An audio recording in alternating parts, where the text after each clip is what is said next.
ഇന്ന് ഞങ്ങൾ ആശുപത്രിയിൽ പോയി സോണം വാങ്ചുക്കിനെയും അദ്ദേഹത്തിൻ്റെ പത്നി ഗീതാഞ്ജലിയെയും കണ്ടിരുന്നു.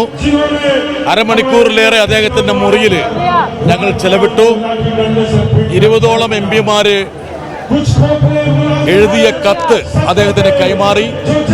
അദ്ദേഹത്തിൻ്റെ ജീവൻ വളരെ വിലപിടിപ്പുള്ളതാണ്. ഇനിയും ഒരുപാട് പോരാട്ടങ്ങൾ നയിക്കാൻ വേണ്ടി അദ്ദേഹം ജീവിച്ചിരിക്കണം. അതുകൊണ്ട് അദ്ദേഹം ഈ നിരാഹാരം അവസാനിപ്പിക്കണമെന്ന് റിക്വസ്റ്റ് ചെയ്തു. അദ്ദേഹം ഞങ്ങളുടെ അഭ്യർത്ഥന പരിശോധിക്കാമെന്ന് പറഞ്ഞു. അതേസമയം തന്നെ അദ്ദേഹത്തിന് ഒരുപാട് ഉത്കണ്ഠകളുണ്ട്. അതിലേറ്റവും പ്രധാനപ്പെട്ട ഉത്കണ്ഠ എന്ന് പറയുന്നത് ഈ സർക്കാർ ഇവിടെയുള്ള ഈ കുഞ്ഞുങ്ങളെ ദ്രോഹിക്കുമോ, കിരാത നിയമങ്ങൾ UAPA ഉൾപ്പെടെയുള്ള നിയമങ്ങൾ ഈ കുട്ടികളുടെ മേൽ ചുമത്തുമോ എന്നത് സംബന്ധിച്ച് അദ്ദേഹത്തിന് ആശങ്കയുണ്ട്.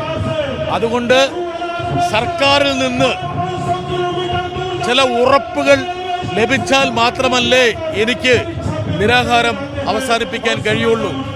ഈ നിഷ്കളങ്കരായിട്ടുള്ള കുഞ്ഞുങ്ങളെ വഴിയിൽ ഉപേക്ഷിക്കാൻ കഴിയില്ലല്ലോ എന്നുള്ളതായിരുന്നു അദ്ദേഹത്തിൻ്റെ നിലപാട്. ഞങ്ങൾ അദ്ദേഹത്തിൻ്റെ അഭിപ്രായത്തെ മാനിക്കുന്നു. അദ്ദേഹം ഇന്നലെ JP നഡ്ഡയും മറ്റു മന്ത്രിമാരും കണ്ടപ്പോൾ, ജിതേന്ദ്ര പ്രസാദും കണ്ടപ്പോൾ ഇതേ അഭിപ്രായം പറഞ്ഞിരുന്നു.